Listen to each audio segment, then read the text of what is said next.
Bom dia a todos, sejam bem-vindos, muito obrigado pela presença, por estarem aqui nessa manhã, por terem escolhido esta palestra, esse nosso bate-papo, e eu espero que dê o nosso horário às 12h30 e a gente consiga agregar bastante coisa nessa manhã de todos vocês, tá? Até porque uma sexta-feira, deixar o seu local de trabalho, sair um pouquinho da sua rotina e estar fora para ganhar conhecimento, trocar experiência, a gente sabe que custa muito. Então, vou fazer o melhor para que todos possam aproveitar ao máximo. Meu nome é Eli, eu sou de uma empresa de São Paulo, ficamos sediados em Mogi das Cruzes, HGM Consultores. É uma empresa especializada em relações trabalhistas sindicais, uma empresa especializada em gestão, desenvolvimento de pessoas. E nós temos uma grande convicção que essas duas coisas não podem caminhar de forma separadas.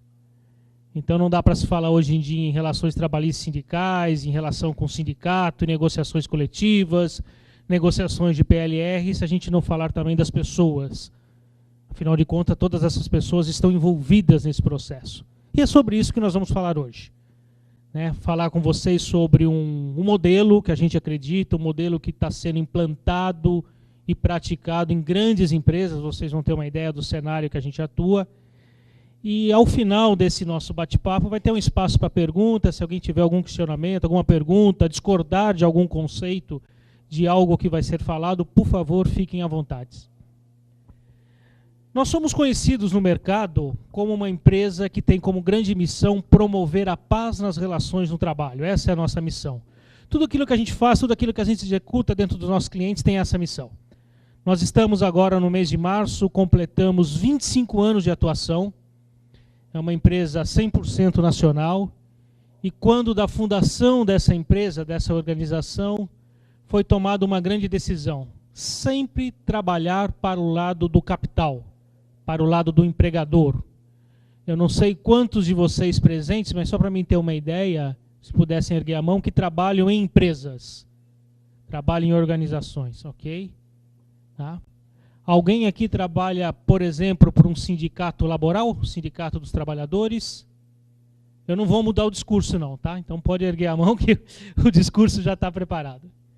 Muito bem, então nós somos conhecidos por promover a paz nas relações de trabalho e temos algumas crenças que norteiam tudo aquilo que a gente vem realizando. A primeira crença é que hoje as empresas fazem o máximo, e muitas vezes superam, para ter boas práticas políticas de recursos humanos.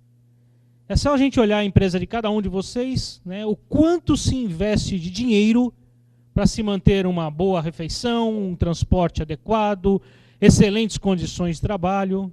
Isso é uma crença. Outra crença também muito importante é que a gente faz o máximo para cumprir minimamente a legislação trabalhista. É incrível como a nossa legislação aqui no país é quase que impossível de ser praticada, principalmente na sua totalidade. Uma outra crença também é que essas empresas têm uma grande missão hoje de promover boas condições de trabalho.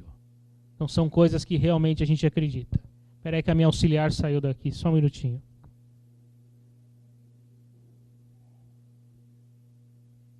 Desculpa, tá, gente?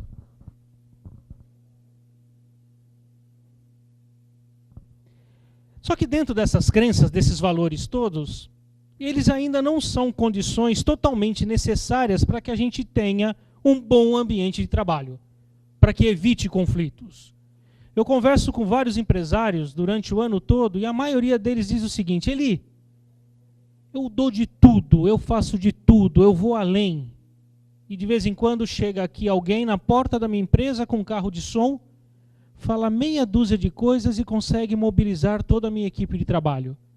Consegue criar tumulto, consegue parar a minha empresa. E às vezes não precisa nem mais ir na porta da empresa. Vocês devem estar acompanhando na mídia a movimentação que está tendo em algumas capitais. Começou com São Paulo, Rio de Janeiro, Brasília, aquele movimento do passe livre, São jovens, através da rede social, se organizando, fazendo passeatas e dando aquela notícia toda que está na mídia. Outra crença importante. Temos também plena convicção que as empresas buscam uma confiança dos seus colaboradores. Que os seus colaboradores acreditem na empresa, acreditem no seu valor e acreditem naquilo que a empresa fala durante todo o ano. Tá? Mas também, essas boas comunicações, essa confiança, tá? A gente busca também uma garantia plena das relações harmoniosas no ambiente de trabalho. A gente acredita que uma boa confiança gera essa harmonia plena. Mas as empresas hoje têm uma certa dificuldade de se ter uma prática de comunicação aberta e transparente e envolvendo os seus gestores, comprometendo os seus gestores, principalmente no requisito comunicação. Um exemplo disso é que a gente observa em algumas empresas. Durante o ano inteiro, a empresa tem um discurso que as coisas estão indo bem, que nós estamos atingindo os nossos resultados, que apesar de um ou outro problema de variação, de câmbio de dólar, nós estamos conseguindo, né, caminhar dentro daquilo que estava planejado. Só que muitas dessas empresas, às vésperas de uma negociação coletiva, às vésperas de uma database, não sei o motivo, muda o discurso. A situação não está tão boa, o dinheiro não é tanto, né? Aumento real nem pensar, a empresa está se esforçando muito para repor a inflação e por aí vai.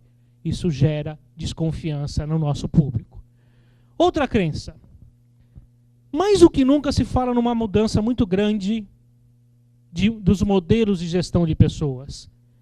Tem várias consultorias, vários modelos, vários livros que são lançados de forma sistemática, que dizem que nós temos que mudar o modelo atual de gestão de pessoas. As pessoas têm que estar mais comprometidas, mais envolvidas, se sentirem proprietárias. Algumas empresas ainda chamam os seus colaboradores de empregados, funcionários, e tem empresas que já começou a chamar os seus colaboradores de associados. Como se simplesmente mudar a metodologia ou mudar o termo que é utilizado promovesse uma grande mudança de cultura. Diante disso, a cultura ela só consegue ser mudada e muitas vezes acelerada essa mudança, de novo, com diálogo aberto, franco, tá?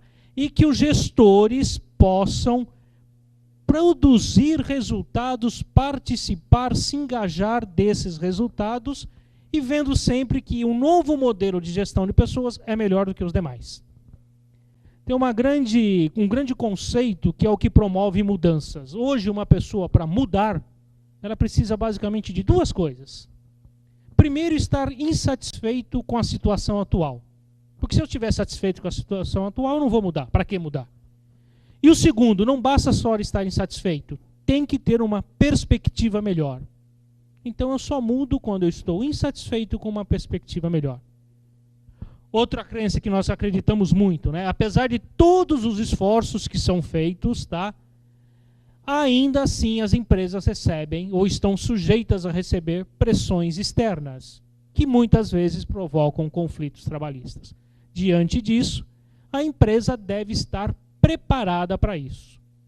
Então, uma outra crença que nós temos é que toda e qualquer empresa, independente do seu porte, do seu tamanho, tem que ter um plano de contingência, tem que ter um plano para a gestão de crise.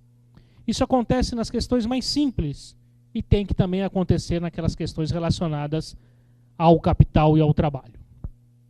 Diante disso, eu trago aqui hoje para vocês uma experiência de 25 anos em grandes organizações, aí vocês estão tendo uma ideia do nosso painel de atuação, mas é uma experiência que não é acumulada, ela não é repetitiva.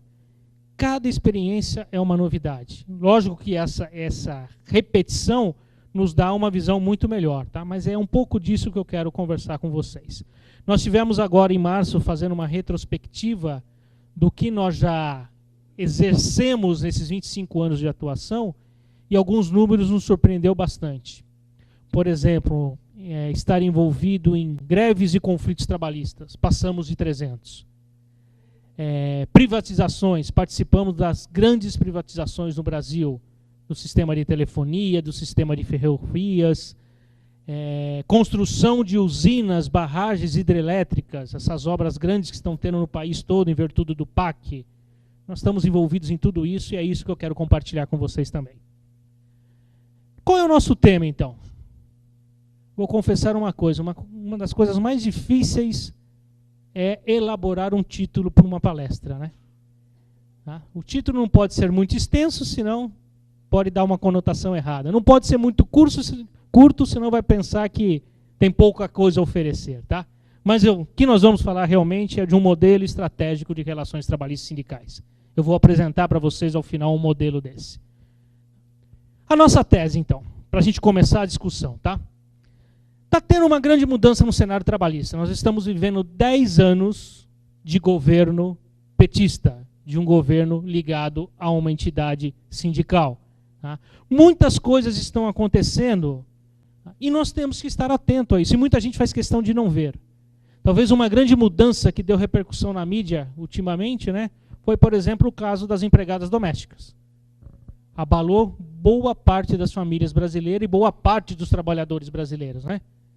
Tem uma nova lei, do dia para a noite cria-se uma nova lei, muda-se a regra, e o Brasil é um dos poucos países do mundo que quando cria-se uma nova lei, ela tem valor retroativo.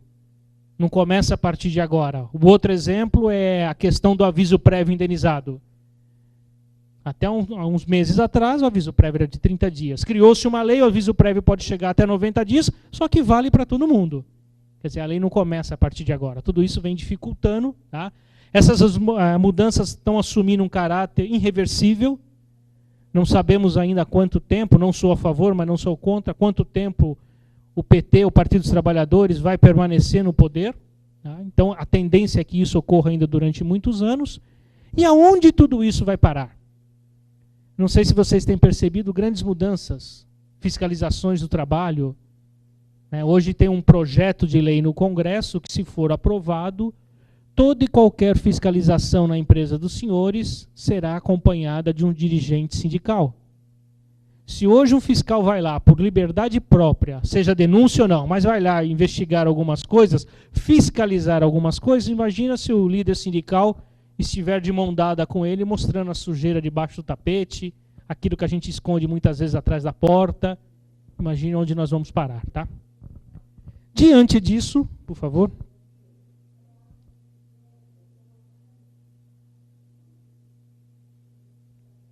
Ela foi agora de trás para frente. Tem que voltar lá no início, querida. Pode voltar tudo.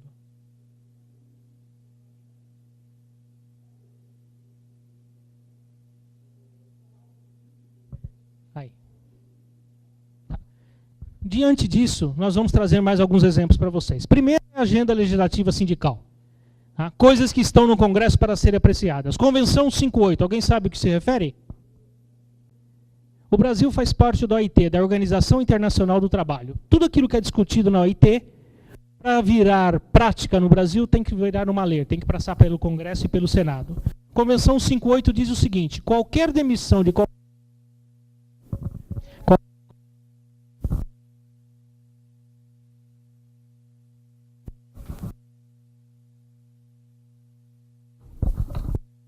Teste, teste. Estão ouvindo? Alô, alô? Qualquer demissão de qualquer colaborador, quando realizada, precisa da aprovação da anuência do seu representante legal, entenda-se sindicato. Ou seja, se essa lei for aprovada, nós teremos uma estabilidade geral de todos os nossos colaboradores. Alguns países essa lei já vigora. Participação sindical na fiscalização, o exemplo que eu já dei. Restrição às terceirizações, há um projeto muito forte de se restringir terceirizações no nosso país, a não ser aqueles casos convencionais, segurança do trabalho, segurança patrimonial, de repente a área de medicina, alimentação, limpeza. Universalização da PLR é um outro projeto que está no Congresso. Esquece tudo aquilo que a gente já negociou de planos de participação nos lucros ou resultados e vamos para um outro foco. A empresa é obrigada a repassar 5% do seu resultado, do seu lucro, para todos os colaboradores de forma linear. Outro ponto, a redução de jornada, isso está na mídia, né? Redução, a grande pauta do sindicalismo brasileiro, que é reduzir a jornada para 40 horas semanais. O grande discurso é que reduzindo a jornada vamos aumentar o número de empregos e vagas no país, e eu particularmente discordo disso. E uma representação no local de trabalho. Mais do que ter ainda o seu dirigente sindical, a cada 200 trabalhadores tem direito a um representante eleito para fazer parte da gestão do cotidiano dentro da empresa. Tudo isso que nós estamos falando, meus amigos, né, que está aí nessa agenda legislativa, nós estamos falando questões de poder, gestão, custos e competitividade. Tá? Por favor. Se tudo aquilo que tiver no Congresso, são mais de 2.000 projetos de lei, fosse aprovado hoje, nós teríamos a menor escala, a menor jornada de trabalho do mundo. O trabalhador brasileiro trabalharia no máximo 10 horas por semana. Tá? E teríamos o maior salário do mundo. Não salário em termos de pagamento, mas em termos de custo. A maior folha do mundo. E aí vocês têm uma ideia como o Brasil seria altamente competitivo. Tá? Outras questões de segurança jurídicas agora. Né? Demissão em massa. O TST criando procedimentos legais. Estamos invertendo os papéis. O TST não tem que criar procedimentos legais. Mas hoje uma empresa não tem autonomia de pegar um grupo de trabalhadores e dispensá-los. Por uma questão de mercado, por uma questão da crise, de custos, de corte.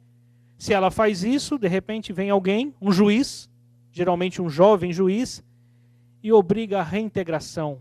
Muitas vezes, quando não tem a obrigação da reintegração, tem a obrigação de conversar e negociar com o sindicato essa demissão. Aquele preceito legal que eu tenho um contrato individual de trabalho, eu posso romper a qualquer momento, vai por água abaixo. Né? Outro ponto, tá? A redução do intervalo de jornada. Quantos dos senhores aqui trabalham na empresa que tem aquele intervalo de 30, 40 minutos para refeição e descanso? Tem alguém nessa situação? Provavelmente deve ter um acordo com o sindicato, deve ter uma autorização do Ministério do Trabalho e Emprego, sempre foi assim. Tá?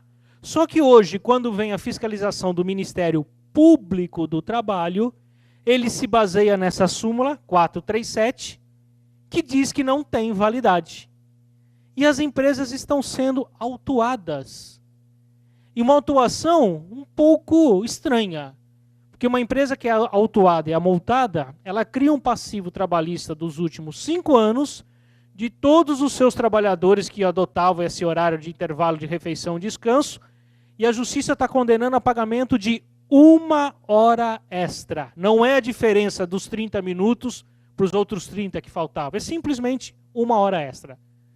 Aquela velha história, quem paga errado paga 2 vezes. Nós temos alguns clientes que nós estamos falando de alguns milhões de reais de passivo trabalhista. E isso está acontecendo de forma generalizada no nosso país todo. Tá? Outro ponto, o aviso prévio que eu já disse, ok? E uma grande novidade, já ouviram falar dessa súmula 277? Antigamente ela dizia o seguinte: todas as condições de trabalho alcançadas por força de sentença, negociação, em acordo, convenção coletiva, tá? Quando termina aquele contrato, aquele acordo, que geralmente é de 1 ano a 2 anos, tá? Não integra de forma definitiva o contrato individual de trabalho. Ou seja, se eu negociei um benefício por 1 ano, acabado esse contrato, ele perde a validade. Ou se negocia novamente, ou ele deixa de existir. O governo, na calada da noite, fez uma pequena alteração e só mudou uma palavrinha. Onde estava escrito não integrando, agora integram os acordos coletivos e convenções coletivas. Ou seja, é um direito adquirido ad eterno. E isso mostra mais uma vez o tipo de problema que a empresa vai estar enfrentando nas próximas negociações coletivas. Nós temos alguns clientes, né, que o sindicato laboral já começou a trabalhar isso, no seu jornalzinho, nas suas publicações, no seu discurso, nas suas assembleias. Ou seja, antigamente, quando o acordo acabava, ele terminava.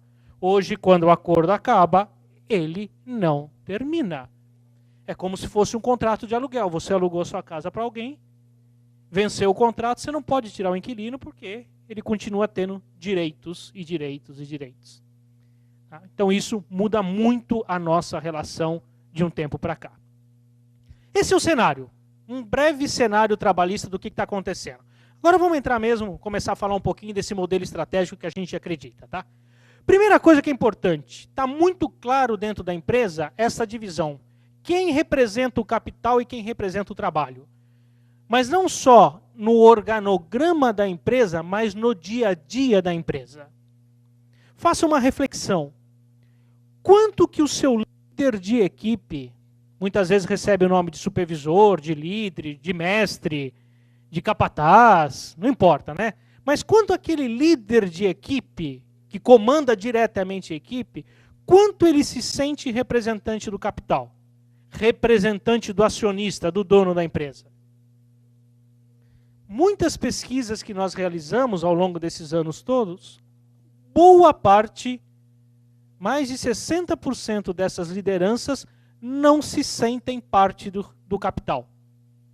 Apesar de serem cargos de confiança, muitas vezes apesar de não ganharem horas extras, no cotidiano, pela alta direção da empresa, pelo restante da liderança da empresa, eles são tratados como trabalho.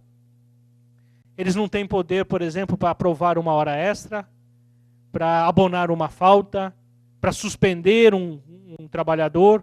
Tudo ele é obrigado a pedir a benção, muitas vezes, para o nível gerencial. Então, a primeira questão é dar o poder, a autonomia para esse representante. Ele tem que fazer parte da parte superior dessa pirâmide. Outro ponto para a gente comentar também. Qual é o ambiente que nós estamos vivendo? Nós estamos vivendo um ambiente onde está tendo um processo de mudança rápido. Tudo muda todos os dias. A gente vai na loja, compra um celular de última geração, 1, 2 semanas depois, já está fora de moda. Tá? Quando a gente fala em mudança dentro das indústrias, está muito voltada à tecnologia. Infelizmente, a mudança ainda não está voltada muito à relação de pessoas, mas muito voltada à tecnologia. Quando se fala para o trabalhador, para o nosso colaborador, a empresa vai investir em novas tecnologias, vai promover várias mudanças. O que passa na mente daquele colaborador? Corro risco. Estou sujeito a ser substituído por uma máquina. Outro ponto importante que está tendo uma grande mudança nesse ambiente, os clientes. Eu ainda sou daquela época que tinha inflação, pegava o valor da inflação, repassava-se para o produto, do produto ia para o consumidor tinha que comprar e tudo funcionava. Funcionava entre aspas, a inflação era altíssima. Aí nós tivemos um presidente da República, há pouco tempo, o Collor, mas uma das coisas que ele fez foi abrir o mercado, a globalização. O ato dele mais importante foi trazer o primeiro carro importado para o Brasil. Vocês lembram do Lada? Né? Aí ele trouxe esse carro e o mercado se abriu. Hoje o cliente está aí. Você vai numa loja de R$ 1,99 e compra um produto. Ah, mas ele não tem qualidade, mas é R$ 1,99. Como é que a gente vai concorrer com alguns países, né? Outro ponto que está mudando é a concorrência, de todos os sentidos. Aqui nós podemos trabalhar no máximo 10 horas por dia. 8 horas normais e mais 2 horas extras. Em alguns países a jornada é de 12, 14 horas. Aqui a cada 12 meses de trabalho nós temos 30 dias de férias e 1/3 sobre isso. Em outros países, para se ter uma semana de férias, precisa-se trabalhar 1 ano. 5 anos para ter direito a uma semana de férias. Isso interfere na concorrência. Muitos segmentos estão tendo uma redução nas margens de ganho, estão ganhando dinheiro, mas um pouco menos. Tá? Tem notícia boa nesse cenário.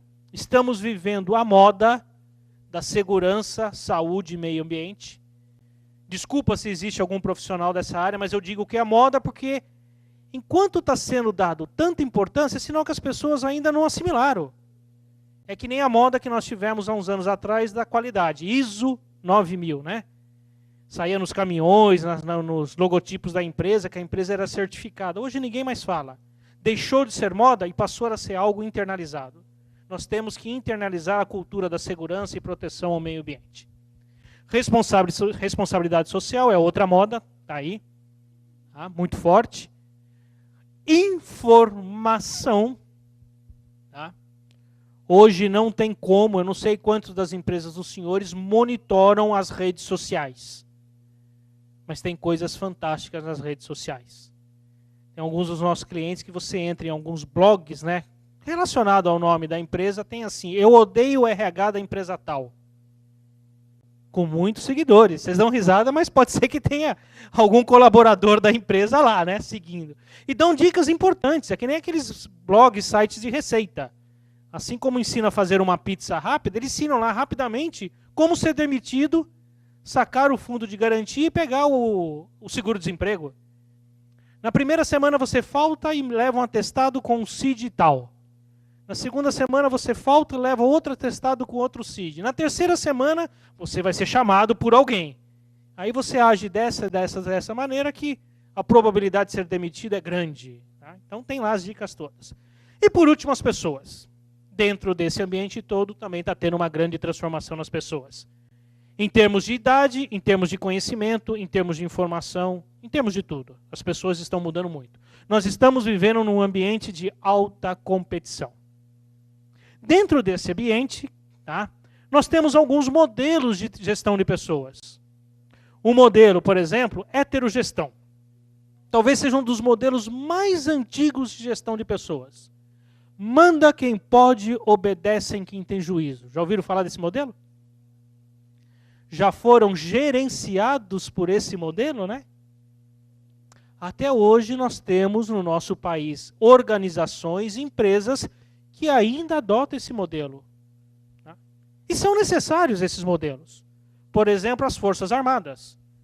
Imagina as Forças Armadas, você ir para uma guerra e pedir voluntários. Quem está afim de levar tiro, né? Tem que ser algo imposto. E tem algumas empresas, principalmente no ramo, principalmente empresas, vamos dizer assim, vinculadas à figura do dono, empresas familiares, esse é um modelo ainda, um modelo de sucesso praticado. Temos um outro modelo lá em cima, que é a autogestão. Se confunde quem manda com quem executa. A mesma pessoa que tem um poder de mando tem um poder de execução. Um exemplo clássico disso são as cooperativas de trabalho. Cooperativa de taxistas. Ele é o piloto, ele é o dono do carro, ele dirige, ele trabalha, ele abastece, ele recebe o dinheiro, mas como ele faz parte de uma cooperativa, ele tem direito à decisão, direito ao voto. Na grande maioria das empresas do nosso país, nós temos que caminhar num outro setor, que fica basicamente no meio desses dois, que é um modelo de gestão participativa. Pergunto a vocês, as empresas a qual vocês fazem parte, dão liberdade dos seus colaboradores se manifestarem? Não? Tem essa liberdade? Quantas das empresas aqui, por exemplo, têm um sistema de ouvidoria? 0800, alguma coisa assim, ótimo. Caixinha de sugestões. Muito bem. É aqueles programas de qualidade, se ele dá uma boa ideia, programas que incentivam as ideias, premiações, ok. Quantos programas, pesquisa de clima, quantos vocês fazem? Muita gente faz pesquisa de clima, tá? E a liderança? A liderança dá o espaço para que os nossos colaboradores se manifestem? Por exemplo, as empresas dos senhores contratam funcionários tatuados? Sim? Contratam homossexuais? Sim? Ok. Porque nós ainda temos hoje no Brasil empresas que não contratam homens que usem barba. E não é por uma questão de saúde, de higiene. É uma questão de filosofia, de princípio. Você vai para um processo de seleção, quando chega num determinado momento, vem aquela psicóloga muito simpática que fala, olha, você tem grandes possibilidades, mas faça a barba, porque aqui não trabalha ninguém de barba. E eu estou falando de grandes instituições do nosso país. Tá? Então, dá liberdade das pessoas se manifestarem. Toda empresa que dá liberdade das pessoas manifestarem, tem que dar liberdade para essas pessoas sugerirem, trazerem ideias. E aí os planos de participação nos lucros ou resultados têm esse grande objetivo, que todos participem, que todos tragam ideias, sugestões. A empresa que dá liberdade das pessoas manifestarem, sugerirem, automaticamente tem que ter um caminho dentro de casa para que as pessoas possam reclamar. Quantas das empresas hoje no Brasil têm um espaço, um fórum de reclamação? E eu não estou falando reclamação, um balcão do departamento pessoal, não, um balcão de RH. Estou falando um espaço aberto mesmo para que as pessoas possam falar e reclamar. Toda empresa que dá liberdade de manifestação, sugestão, reclamação, está sujeita a uma reivindicação se nada disso der certo, se nada disso funcionar. Só que o trabalhador brasileiro, ele tem uma necessidade natural de reclamar, de pôr para fora tudo aquilo que ele está sentindo. Se ele não encontrar isso dentro da empresa, ele vai encontrar fora da empresa. Então, uma grande dica é que os senhores criem, através das lideranças, um fórum interno de manifestação, sugestões e até mesmo reclamação. Porque se nós trabalharmos de forma organizada nesses 3 níveis, dificilmente vai chegar ao estágio de uma reivindicação. E para completar o nosso modelo de gestão participativa, é importante também compartilhar. Compartilhar significa compartilhar opiniões, negociar, trazer para dentro do nosso quintal, da nossa empresa, esse tema no cotidiano. A lei, nesse ponto, ela até que nos ajuda bastante, são poucas as coisas da relação do cotidiano que nós temos que negociar com o sindicato. A grande maioria das questões do cotidiano nós podemos negociar diretamente com os nossos trabalhadores. Pergunto aos senhores, precisa de um acordo numa convenção coletiva para dar um plano de saúde para os nossos trabalhadores? Não. Para dar um aumento, precisa da database para dar um aumento? Não. Então nós temos liberdade de fazer muitas coisas. Isso nós chamamos de um modelo de gestão participativa. Ok?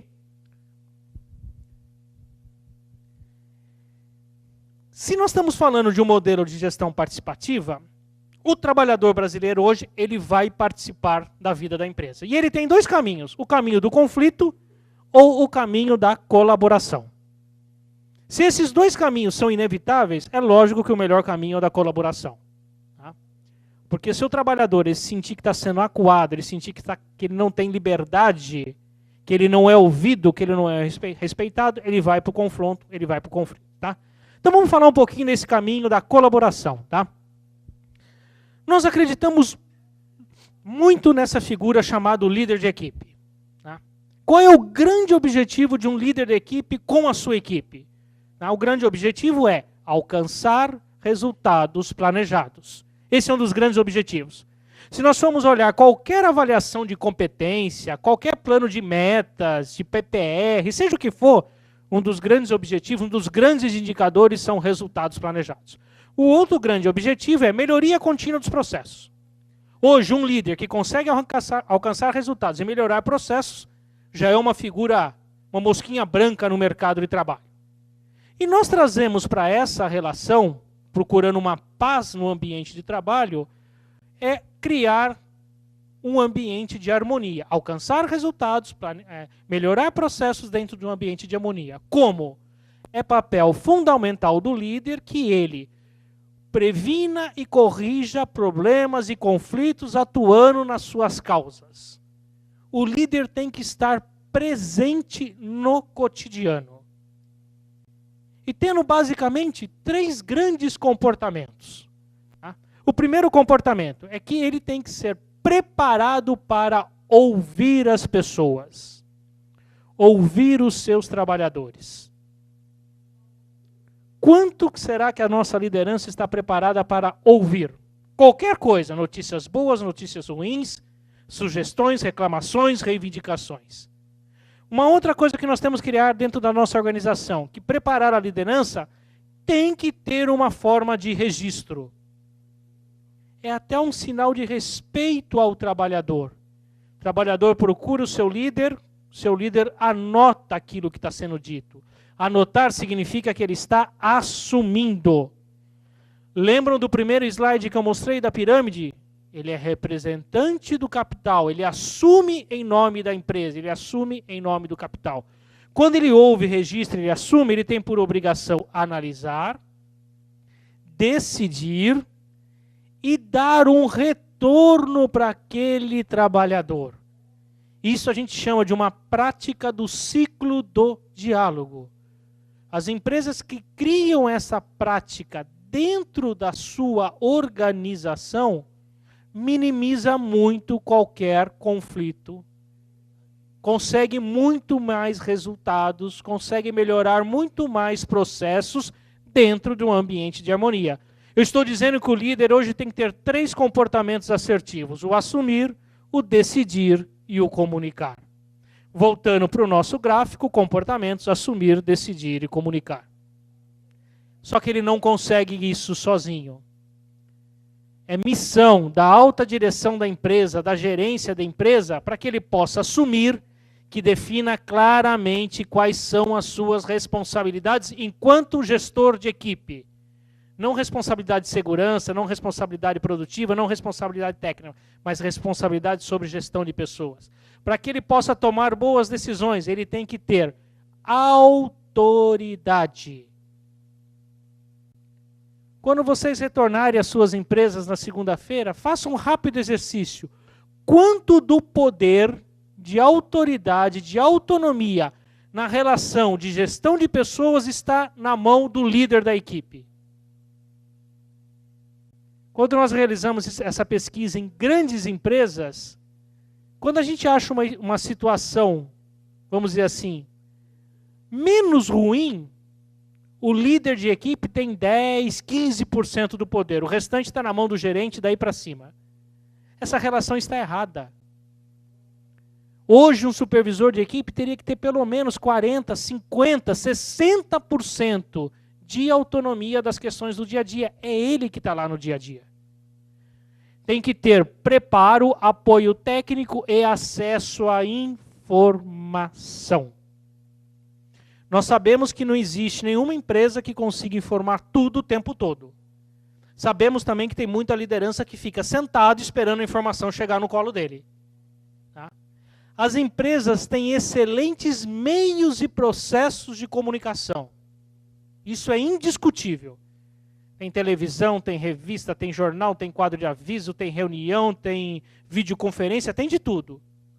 Só que ainda existe muita falha nesse processo de comunicação.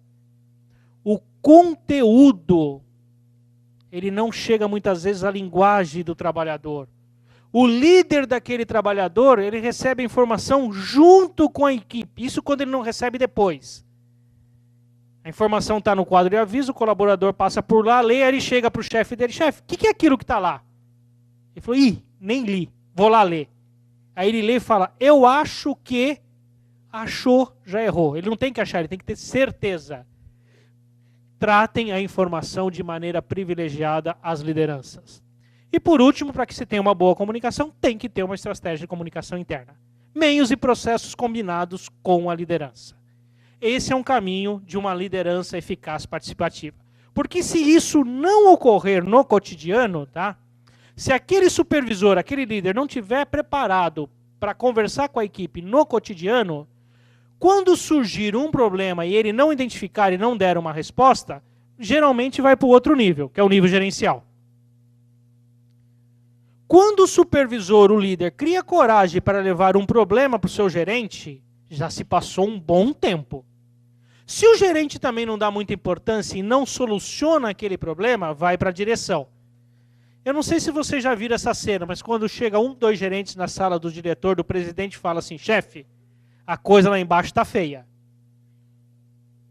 E ele está sendo modesto quando ele fala que a coisa lá embaixo está feia, né? A coisa já não tem mais solução. Fazendo isso, tá? O que a gente pode dividir esse gráfico em 3 grandes níveis? O primeiro nível é um momento de paz. O que é um momento de paz? Tudo aquilo que estiver no nível do supervisor, do líder de equipe, e ele atua, ele identifica, e ele responde, ele dá uma solução, lembrando que uma resposta é sim, vamos fazer, não, não vamos fazer, e por que não vamos fazer, ou muitas vezes esclarecer uma dúvida, se ele atuar dessa maneira, é um momento de paz. Muito dificilmente uma empresa vai ter uma crise quando a liderança tem essa postura. Se sai da mão do líder e ele não fez isso, nós temos aí aquela faixa de problema. Pode ver que é muito maior a faixa do problema. E se até a direção da empresa não atuou naquele possível ou naquele problema, vai para onde? Para o conflito. Todos os conflitos trabalhistas que eu já vivi, alguém da hierarquia da empresa perdeu a oportunidade de resolver, muitas vezes, uma coisa muito simples que começou lá embaixo. Ninguém faz greve porque está faltando uma torneira no vestiário da empresa. Mas a falta de uma torneira, de repente um chuveiro que está sem água quente, é a alimentação que não está de agrado, é o transporte que passa longe da casa dele, tudo isso se acumulando pode gerar, muitas vezes, numa paralisação. Então, muitas vezes a solução está lá embaixo. São pequenas coisas que nós temos que executar. Toda vez que eu vou num cliente, geralmente eu vou no cliente em momentos de paz, e muitos dos meus clientes são momentos de conflito. Eles me chamam quando a coisa já está acontecendo. E eles falam assim, olha, Eli, aqui a greve foi surpresa. Eu nunca vi greve surpresa. Tá? Se você pegar o jornalzinho do sindicato, está escrito. Se você pegar a pesquisa de clima, está lá identificado. Se você conversar com 3, 4 supervisores, eles vão dizer a mesma coisa. Tá? Então, quando ocorre o conflito, né, um dos grandes problemas desse conflito é uma paralisação. Tá? Por favor. Se o conflito é uma paralisação, é um dos exemplos, tem determinadas épocas do ano que o risco desse conflito aumenta. Um grande exemplo disso é a database. Tá? Por favor, pode apertar. Mais um. O momento desse conflito é a database. Por quê? Porque os colaboradores estão unidos, conduzidos muitas vezes por um sindicato altamente competente, em prol de um eventual reajuste salarial. Se a empresa, ao longo do ano, trabalhar naqueles eventuais probleminhas e conflitos, vai chegar uma determinada época, vai chegar num determinado tempo, que a maturidade da toda a equipe de trabalho e sua liderança, o risco daquela quebra de autoridade é muito menor. Tem empresas que já chegaram ao patamar, nossa, é a época da database, vamos negociar reajuste salarial. Mas as coisas não mudam, os ânimos não ficam alterados, porque esse trabalho é feito no cotidiano. E quando causa uma greve? Nós já estudamos isso durante muito tempo e chegamos à conclusão que a greve tem 7 estágios de vida. Ela começa e ela termina. E obrigatoriamente ela acaba passando por esses 7 estágios. Pode durar mais tempo ou menos tempo, mas esses 7 estágios são obrigatórios. Primeira fase da agitação. Quais são os sinais que o nosso colaborador, que a nossa equipe de trabalho estão agitados? Alguém sabe de algum sinal? Rodinha, né? Muitas rodinhas, a rádio peão colocando notícia a todo momento, a porta dos banheiros vira um quadro de aviso, né, com elogios fortes à empresa, à liderança, aumenta-se o número de atestados, o número de faltas, tá? O sindicato dá sinais claros que tudo isso está acontecendo, vem o momento da mobilização, e hoje a mobilização não é só o carro de som na porta da empresa. A rede social mobiliza pessoas. O Sindicato dos Trabalhadores está investindo muito, muito dinheiro em redes sociais. Aí vem a parte onde a greve realmente acontece. Os colaboradores cruzam os braços. Depois tem a parte de sustentação. Quanto tempo dura uma greve? 2 dias, 3 dias, uma semana, horas? A maior greve que eu já vivi durou 92 dias. Numa empresa no Rio de Janeiro, de um segmento da construção civil, e durante esses 92 dias ocorreram 2 óbitos. E eu não estou falando da época de 1980, não. Estou falando aí já do final dos anos 90, início dos anos 2000. Então, hoje fica difícil. Aí ela vai se esvaziando, ou porque as coisas vão acontecendo, ou porque o trabalhador vai ficando com medo, ou porque vai ficando cansado. Chega um momento que realmente ela encerra e o retorno. Quantos dos senhores aqui são gestores de pessoas, comandam pessoas? Tem aí um público? Quem acredita aí que o pior estágio da greve para vocês gestores de pessoas seja o estágio número 1? Erga a mão. Ninguém. O 2. O estágio 3. 1, 2, 3 pessoas. O estágio 4. 5, 6 e 7. Quem acredita que é o 7? Fica na dúvida, né?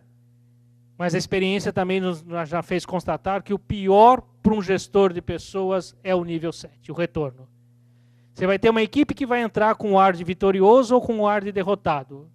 Geralmente hoje um conflito que acaba em greve e vai para a justiça vem seguido de uma estabilidade. Você não pode fazer muita coisa.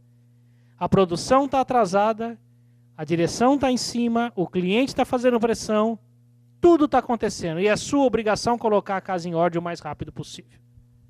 O que pode então causar uma greve? Questões estruturais, por favor. São aquelas de difícil eliminação, demanda de exposição, tempo. Exemplo, salário. Salário.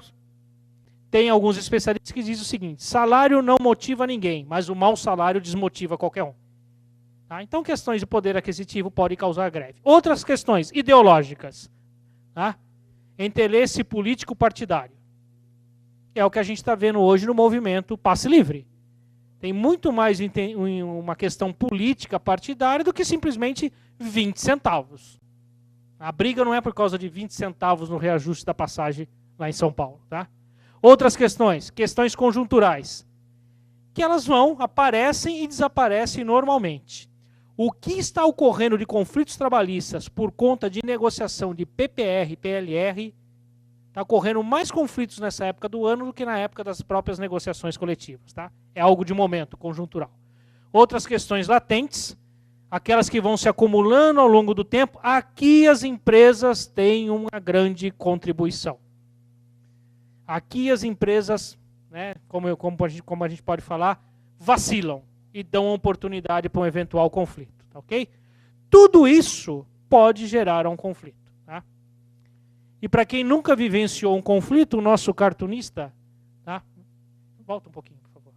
O nosso cartunista tentou retratar hoje como é que são os conflitos numa porta de uma empresa.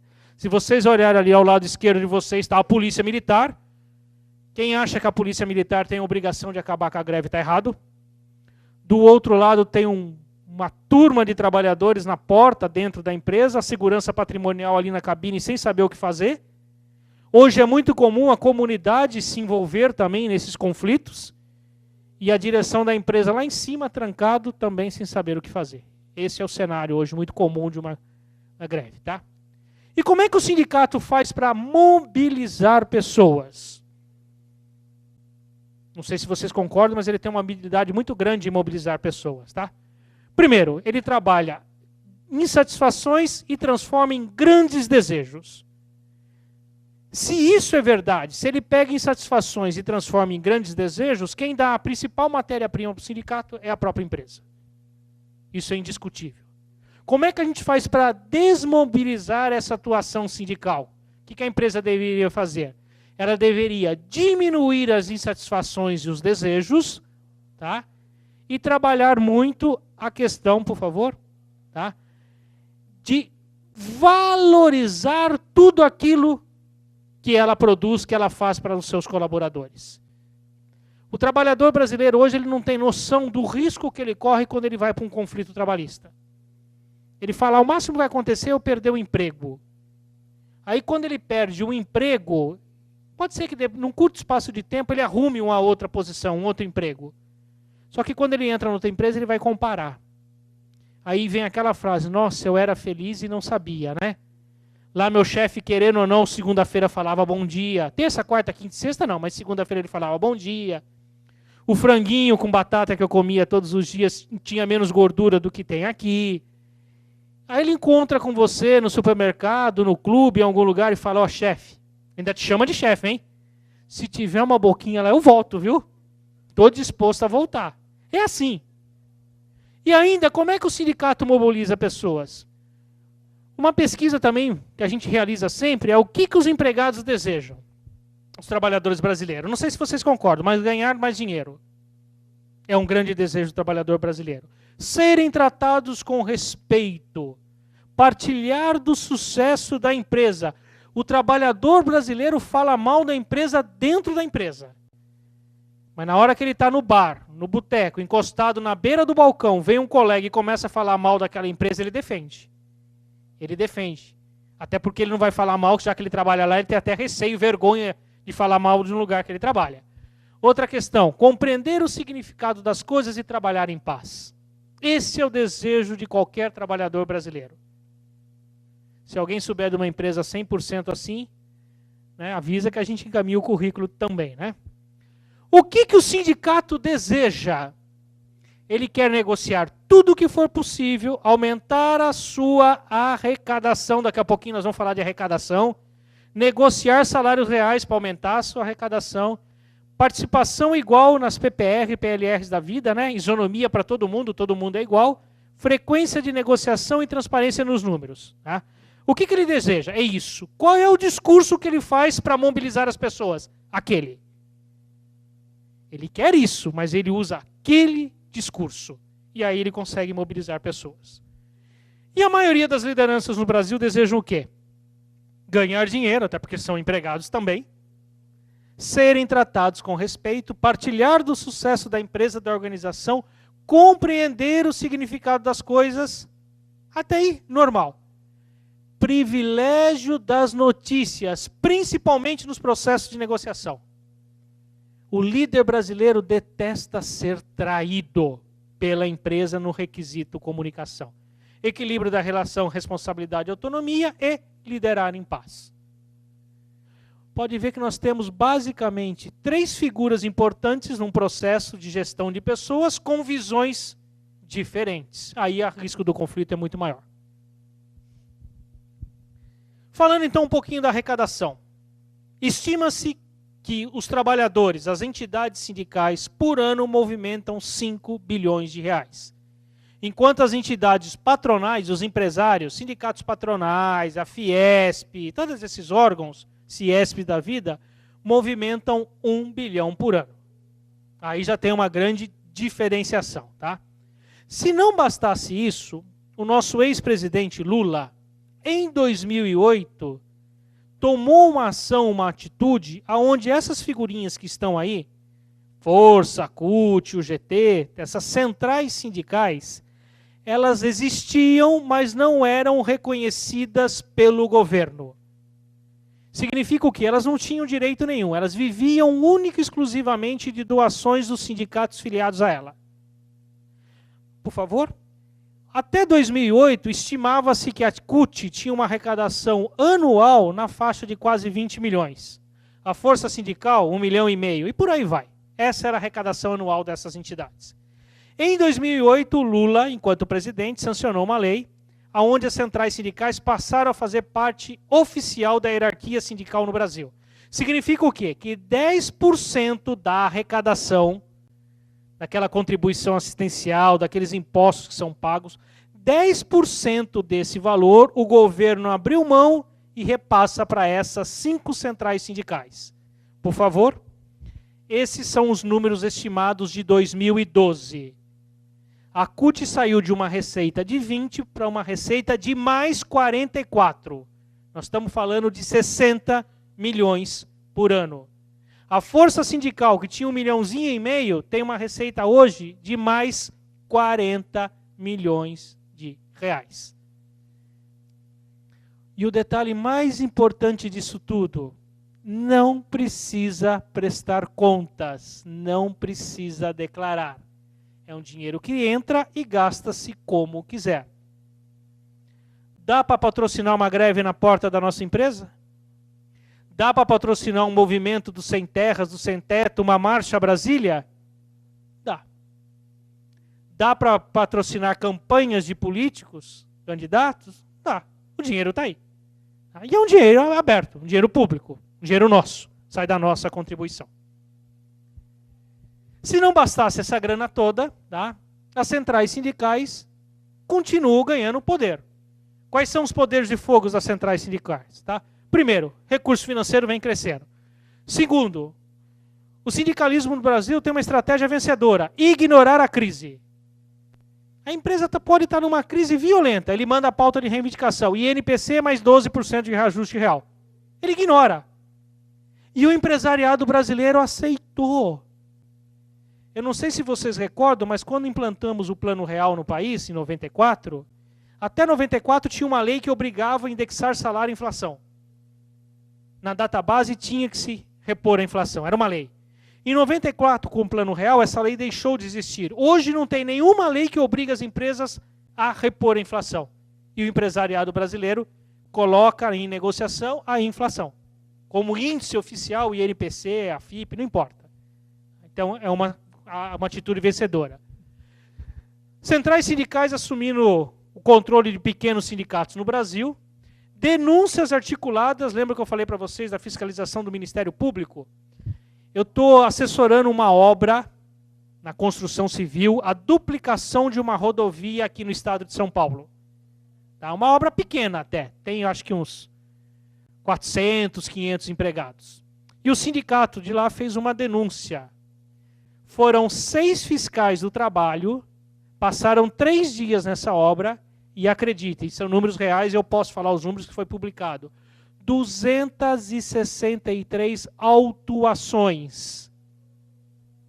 Um outro cliente nosso em Minas, há 3, 4 anos atrás, no dia 23 de dezembro, para quem não se lembra, 24, 25 já é Natal. 23 de dezembro, recebeu 7 fiscais do trabalho, também por denúncia, e eles promoveram 52 autuações dentro dessa empresa e interditou somente uma máquina, que era a máquina número 1 da empresa, que sem ela produzir, parava a empresa toda. A empresa teve que ir na fazenda de um juiz, em pleno Natal, pedir para o juiz tirar o peru da boca, né? Assinar uma liminar para a empresa voltar a trabalhar, voltar a produzir.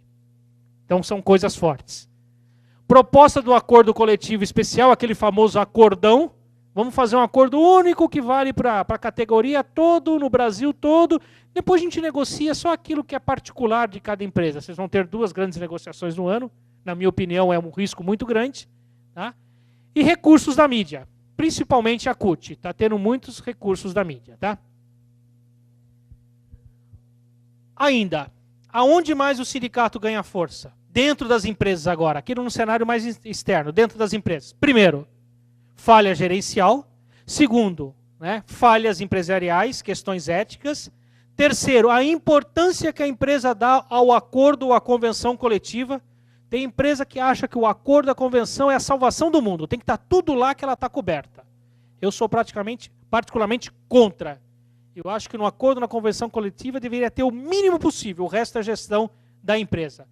Indecisões, omissões empresariais, distanciamento da empresa perante o sindicato, deixa para conversar com o sindicato 1, 2 vezes por ano, e rodadas de negociação com concessões crescentes. O jargão sindical é apeta que a gata mia. A empresa faz uma proposta a 7%, vai para a Assembleia, nega, volta a 7,5%, vai e nega a 8,5%, a 8,75%. Eles gostam da brincadeira. Principalmente daquelas empresas que cedem em momentos de conflito.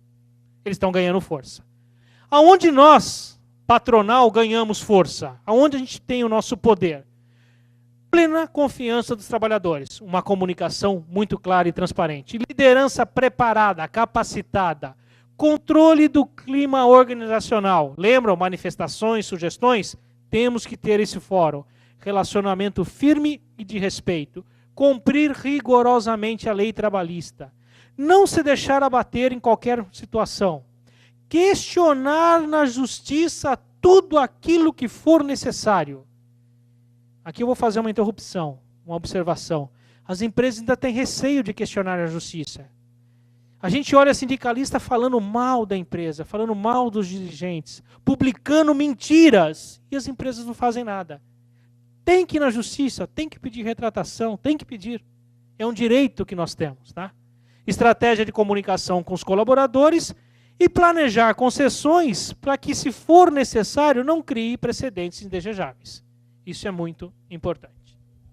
E aí um gráfico para mostrar tudo isso. Você pode ter relações precárias com o sindicato ou com os seus colaboradores.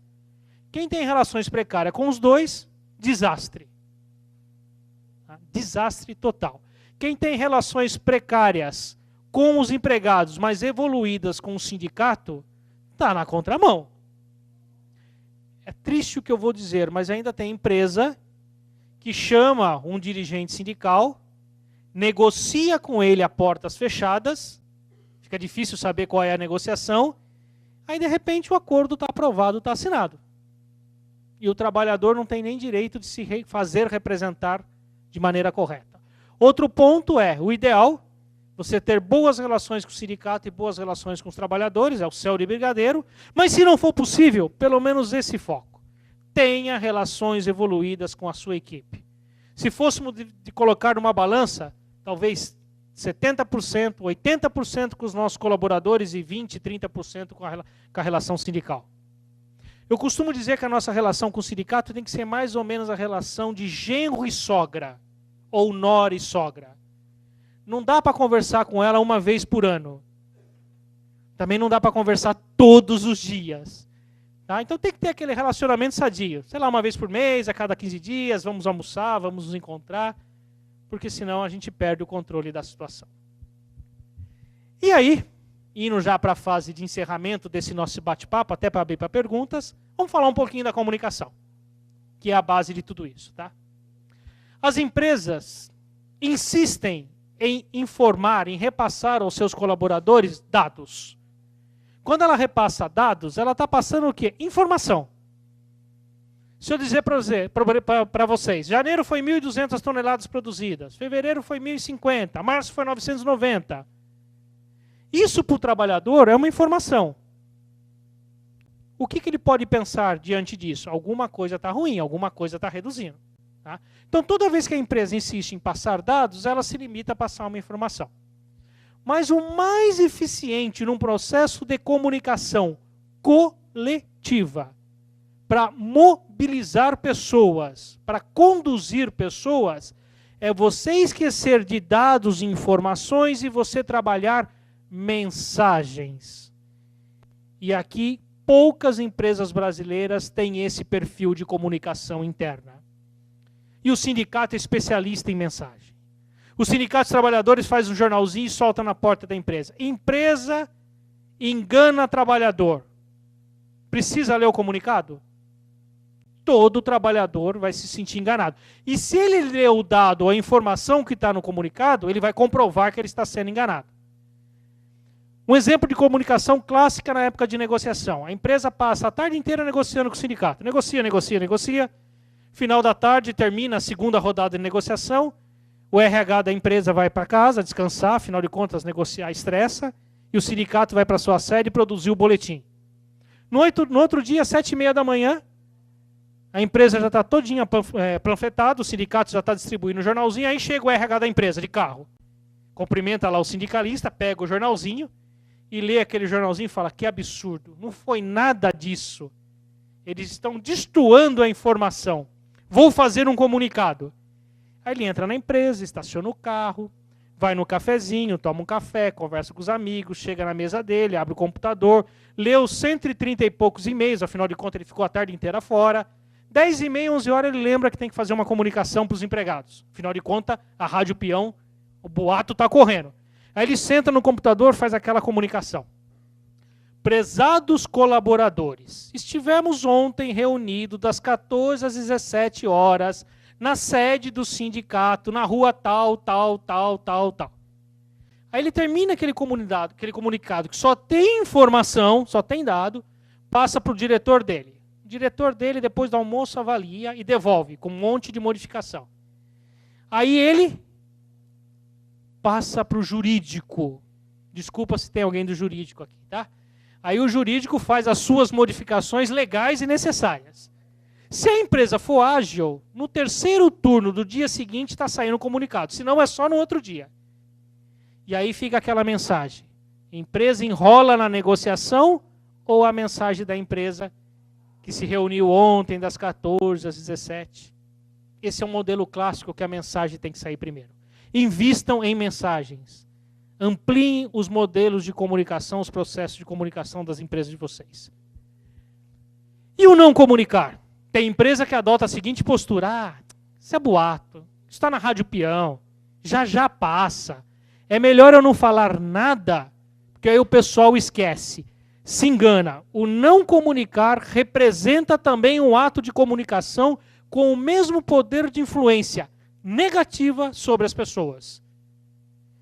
Porque se nós estamos falando de mensagem, ao ficar calado, você está transmitindo uma mensagem.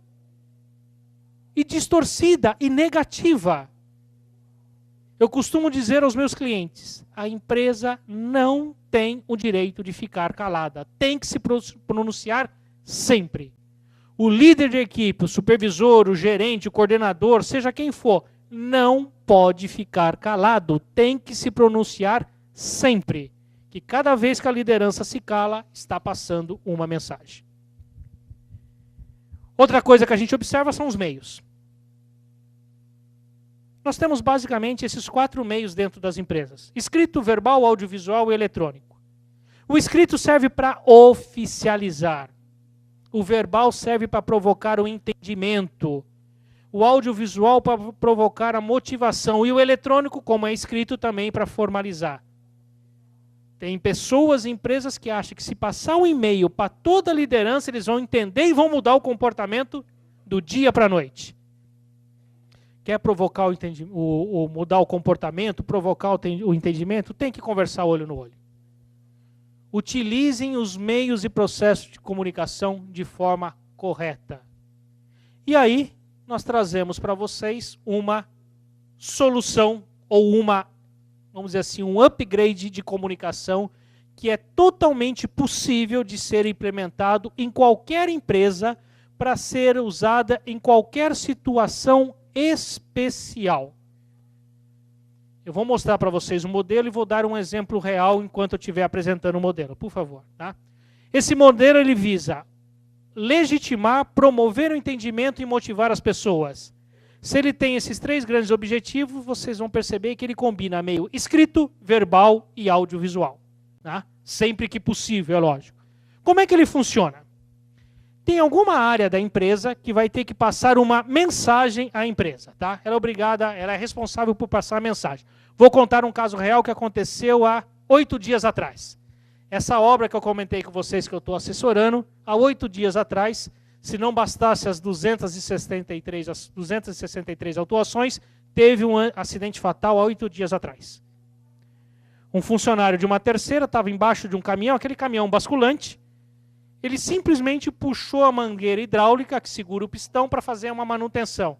Sem ar, a caçamba caiu, ele ficou prensado entre o caminhão e a caçamba e foi socorrido a tempo, mas chegou no hospital, 1 hora depois veio a falecer.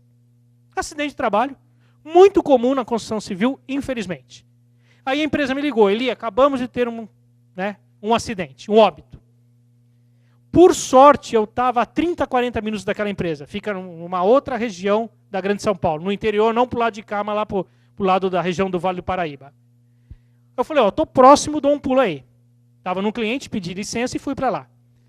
Aí nós fizemos esse processo. Nós elaboramos uma mensagem. O que é uma mensagem? Um texto único que vale para tudo. É um texto que vale para a família do colaborador, é um texto que vale para os colaboradores, é um texto que vale para a liderança, é um texto que vale para a mídia, é um texto que vale para a polícia. Todo mundo que for falar sobre aquele assunto tem que seguir aquele texto.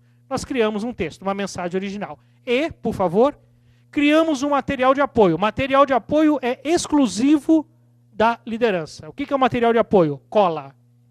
Se alguém aqui já fez universidade, sabe o que eu estou falando, né? Colinha. O que é a cola? Que pergunta alguém vai fazer quando receber aquela mensagem? Primeira pergunta, como que o colaborador morreu? Segunda, ele era da empresa? Terceiro, foi culpa dele? Foi falha mecânica? Ele foi socorrido? E a segurança patrimonial? Ele passou pela integração? Ele recebeu treinamento de segurança? E aí vai. Tem que deixar a mente fluir. Elabore todas as perguntas possíveis e façam a resposta oficial. É importante ter a resposta oficial. Fizemos isso. Imediatamente chamamos todos os gerentes na sala dessa obra, passamos para ele o comunicado escrito, passamos para ele a cola, por favor, e ampliamos a colinha. Mais um, tá? Qual foi a ampliação? Que pergunta que nós esquecemos de fazer? Surgiram mais 3, 4 perguntas. Anotamos na hora e criamos a resposta oficial na hora. 15 minutos depois, todo gerente foi para a obra, estou falando de uma obra, não é uma empresa é muito mais fácil, correu o trecho, reunindo a equipe de trabalho e dizendo o seguinte, acabamos de ter um acidente fatal. A empresa comunicou. A Rádio Peão já tinha chegado em alguns lugares, mas em alguns lugares ela não estava ainda. Ele leu o comunicado e abriu para perguntas. E aí surgiram essas perguntas. E ele pegava a cola e consultava a cola. Ele usou a cola. Tá? E isso se repete, por favor, em quantos níveis forem necessários, até chegar ao colaborador. Imediatamente após feito esse exercício, os líderes, os gerentes, nos passaram um feedback. Tá? Que tipo de feedback foi passado? Olha, comuniquei, o pessoal ficou sabendo, tá? O pessoal ficou triste, o pessoal ficou revoltado, dá a percepção dele. Okay? E no dia seguinte nós realizamos um monitoramento. É uma pesquisa de campo. Vai outras pessoas que não a liderança correr o campo, correr a empresa ou correr o trecho, perguntando se foi feito um comunicado, qual era o comunicado, se houve dúvida ou não houve, e qual é a reação que aquele comunicado, que aquele fato causou. Lógico que nessa empresa do acidente fatal, a reação foi muito negativa. 263 atuações, dias depois, no acidente fatal, né, como era de se esperar, o sindicato na porta da obra no dia seguinte. A gente sabia que isso ia acontecer, tá?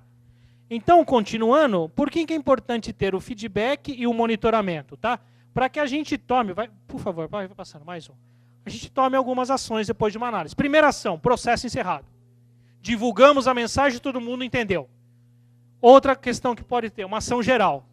Nós pensamos que comunicando aquele acidente e acalmar as pessoas, no fim, inflamou mais ainda o ânimo das pessoas. Ou então, alguma ação muito específica.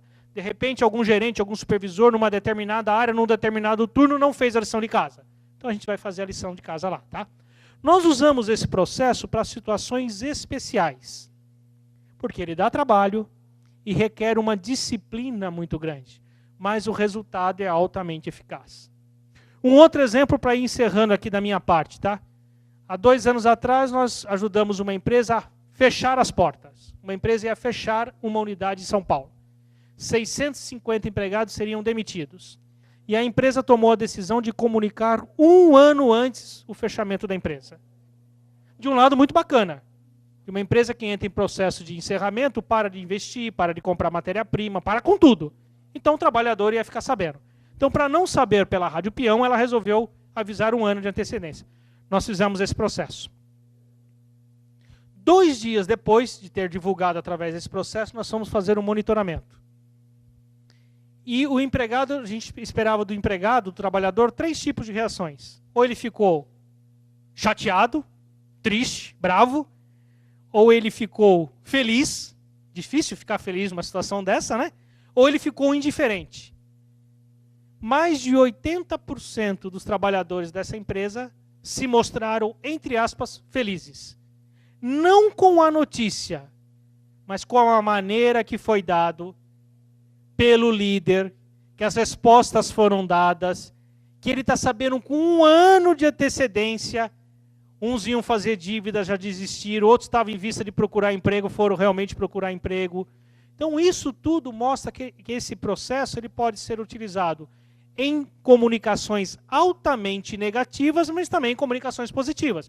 Exemplo, a empresa vai receber um prêmio, vai estar entre as melhores e maiores para se trabalhar. Por que não divulgar para os trabalhadores em primeira mão? Para quando ele abrir a revista, ele tem orgulho e vai falar para a esposa dele, ou para o marido, ou para quem seja, né? Eu já sabia. Esse eu já sabia tem um poder muito grande. Por favor. Então, o que a gente considera como sendo um modelo estratégico de relações trabalhistas sindicais? Resumindo um pouco tudo isso que eu falei, tá? A empresa tem que ter políticas e diretrizes de relações trabalhistas sindicais. A maioria das empresas tem políticas de recursos humanos, política de meio ambiente, política de fornecedores, política de tudo.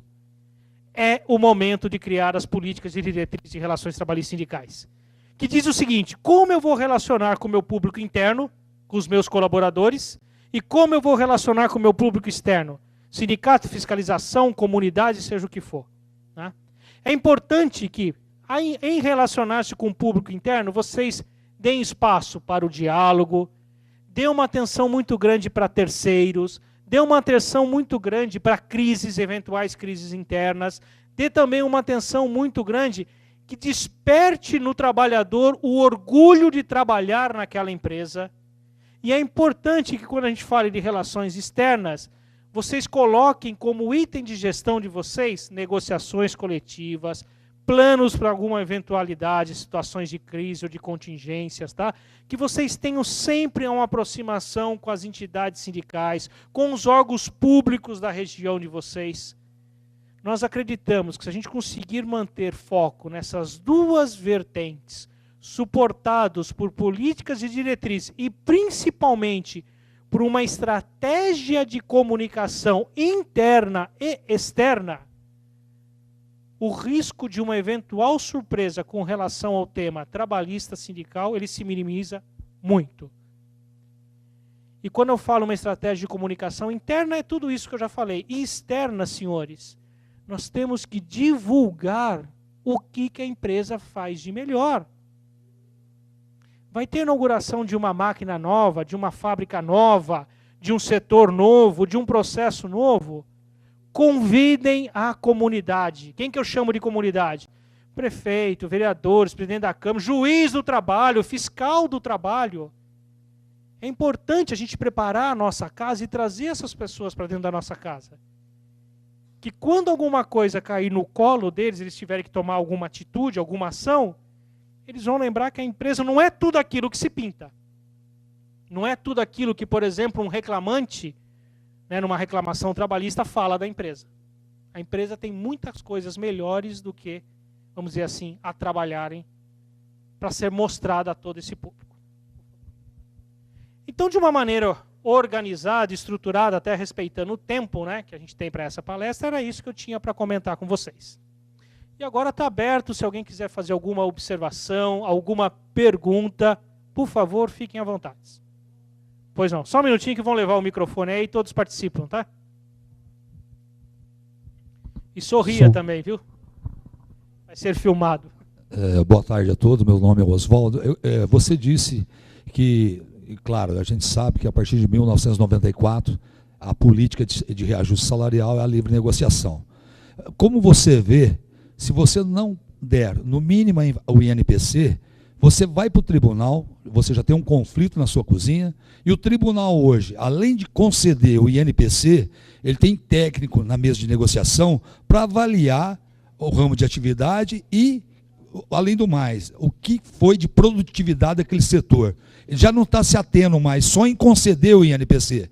Então, quando você se nega a conceder pelo menos a inflação, com certeza, se você for para o tribunal, além do conflito interno que gera isso, você vai ter grande chance de desembolsar mais. Tem toda a razão, tá? Obrigado aí pela participação. O tribunal hoje, além do INPC, do índice de inflação, ele está trabalhando na média Brasil 2,3% de aumento real. O sindicato sabe que ele tem isso garantido, tá? Então realmente é muito difícil. Uma coisa que eu adoto com os meus clientes: delete o INPC. Delete qualquer índice inflacionário. Proposta da empresa, 7%. É o INPC mais 1,2%? Não, é 7%. Se a gente começar de saída a tirar das comunicações, a tirar da mente coletiva do trabalhador a nomenclatura, a inflação, o índice inflacionário em INPC, você vai ter condições de, num futuro, trabalhar índices diferentes daquilo que vem sendo praticado no mercado. Eu tenho um exemplo real. Eu atendo uma grande empresa no Porto de Santos. Essa empresa, uma única empresa, tem 11 sindicatos para negociar. E sindicatos legais, dos estivadores, movimentadores de cargas, conferentes, da pesada. E nós já conseguimos, uma vez só, lógico que todos os anos é impossível, mas nós conseguimos uma vez o índice de inflação de 6,43, fechamos o acordo em 5%. 1,43 abaixo da inflação. Estou falando de 2 anos atrás. Tá? Um dos motivos, uma comunicação eficiente, envolvimento da liderança e de saída. Desde a primeira proposta da empresa, nós deletamos de qualquer comunicação, de qualquer discurso e desvinculamos a proposta da empresa de qualquer número. E trabalhamos o número que a empresa acreditava para aquele momento ser um número correto. Tá Lógico, ok. lógico que estava numa crise também violenta, isso nos ajudou, né? Com certeza, porque de repente um dia parado a sua empresa, você vai acabar pagando aquele meio ou 1% a mais, né? Cada um tem que fazer a lição de casa e principalmente começando pela comunicação também, né? Ok. Muito obrigado. Eu que agradeço. Obrigado. Mais alguém gostaria de fazer uma pergunta, uma observação? Pois não, amigo?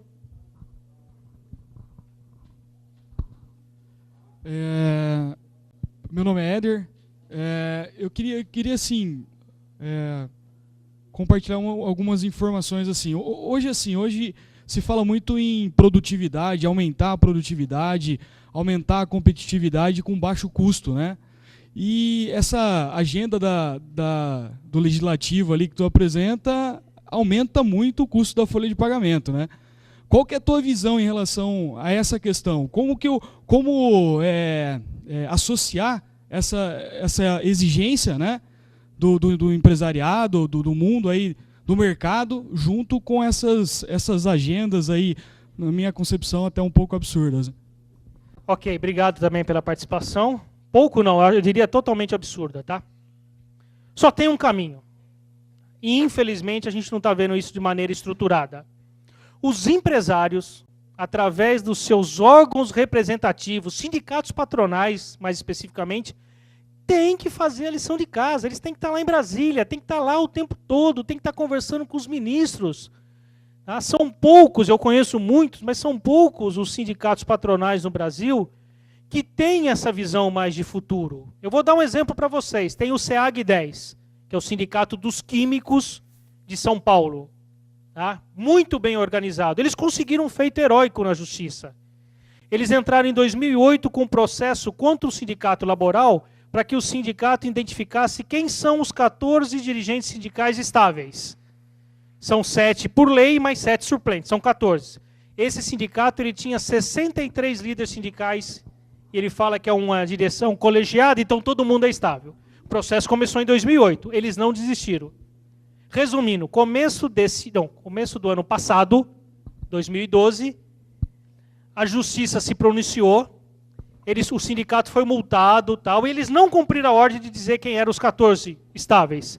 Uma juíza tomou a seguinte decisão, ela pegou a lista com 63, escolheu os 12 primeiros da lista, e a lista estava em ordem alfabética, e determinou, esses 14, são estáveis, o restante não tem estabilidade. Uma grande empresa química tinha o presidente do sindicato nessa lista e, por sorte dela, o nome dele era Pedro. Ele mandou embora no mesmo dia. Ainda não foi reintegrado. Vai ser reintegrado porque é o presidente do sindicato. Sem dúvida ele tem estabilidade. Mas isso mostra o poder, a força que um sindicato patronal bem organizado vai fazer diferença nos órgãos superiores. Seja ele no Ministério Regional do Trabalho, né, na Secretaria Regional do Trabalho, em Brasília, onde for. Os empresários têm que estar presentes, através das suas entidades. Ok? Obrigado. Por nada. Mais alguém? Muito bem. Eu gostaria, então, de agradecer a participação de todos, né, de estarem aqui essa manhã. Espero que tenha agregado um pouco com todas as outras palestras que vocês estão assistindo, né? Aqui na tela tem o nosso site, tá? Aqueles que tiverem cartão de visita, eu vou propor uma coisa. Aqueles que tiverem cartão de visita, tem uma banquetinha aqui dentro da sala, uma prateleirinha ali. Quiser deixar um cartão de visita, eu incluo vocês nos nossos mailings e vocês começam a receber as nossas correspondências, que nós temos sempre, pelo menos 1, 2 vezes por mês, 2 correspondências eletrônicas que tratam desses temas. Nós estamos atualizados ao dia com o que está acontecendo no cenário trabalhista sindical. E vocês começam a fazer parte desse universo. Se não gostarem, é só pedir, a gente deleta. Então, só para facilitar, não criar tumulto, tem um senhor ali de preto em pé, ó, do ladinho dele ali tem a bancada, é só deixar o cartão ali em cima que eu recolho depois. Por enquanto, muito obrigado, uma boa continuação nesse congresso, parabéns aí por toda a organização. Obrigado.